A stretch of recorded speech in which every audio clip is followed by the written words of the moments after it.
hidden among acres and acres of endless rubble. It was a landscape that to many observers was reminiscent of some long-lost civilization, a Pompeii for the modern age. But evidence that this apocalyptic scene was the result of more recent events was inescapable. When you ventured out into the streets, the noxious stench of rotting bodies filled the air. In anticipation of her arrival, Morris was warned about the dangers of contracting Hamburg throat and told she should be careful not to drink tap water without first boiling it. Little had prepared her for a scene of such utter devastation. The British Army pamphlet, simply entitled Germany, that she had been handed on her outward journey, was primarily concerned with the mission ahead. It emphasized Britain's endeavour to win the peace through an uncompromising military occupation and told British occupiers that they were about to meet a strange people in a strange enemy country. There was, however, little time for reflection. It was her first day of work, and after a breakfast of beans on toast in the ground-floor canteen, Catherine Morris set out for her orientation interview in the centre of this shattered metropolis. To get there, she jumped into one of the numerous Volkswagen Beetles lined up outside her block of flats, a sort of occupiers-only taxi rank. While mass ownership of Hitler's famous People's Car had never become a reality for the German people, in June 1945, the British authorities had taken over the Volkswagen factory in Wolfsburg and were soon turning out hundreds per week for use as staff cars. She noticed her German driver, along with all his colleagues, was unshaven, hardly the gravest concern amid the devastation of post-war Hamburg, but surprising nonetheless.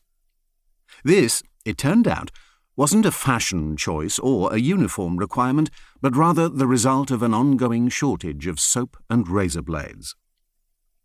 Morris arrived at the British Control Commission headquarters, located in an imposing grey building overlooking the Bleichenfleet Canal that had served as the Gestapo's centre of operations in Hamburg.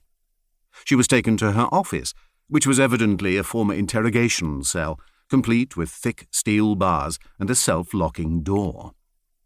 Morris had been assigned a role in the Welfare Department, a bureaucratic arm of the Control Commission that concerned itself with the well-being of British personnel, something akin to a modern HR department, albeit one based in a former Gestapo torture chamber. In the coming days, she would seek out the assistance of a nearby florist to help brighten up this starkly unwelcoming workplace. Catherine Morris was one of many thousands of British civilians and soldiers who lived and worked in the towns and cities of northwest Germany between 1945 and 1949, each playing their own small part in what was nothing less than an attempt to rebuild a country from top to bottom. Some were tasked with denazification, whether that be hunting Nazi fugitives or removing swastikas from public buildings. Some were employed in re-education, writing new school textbooks or removing fascist literature from public libraries. Legal experts set out to reform the judiciary.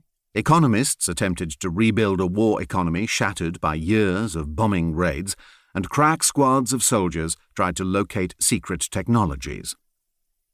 Britain's attempt to win the peace in Germany was an undertaking unprecedented in both its scale and complexity. The post-war years were a time of extreme uncertainty, hardship and distress for people across Europe. From Berlin to Bratislava, material deprivation was the order of the day, while recriminations swirled among defeated and exhausted populations.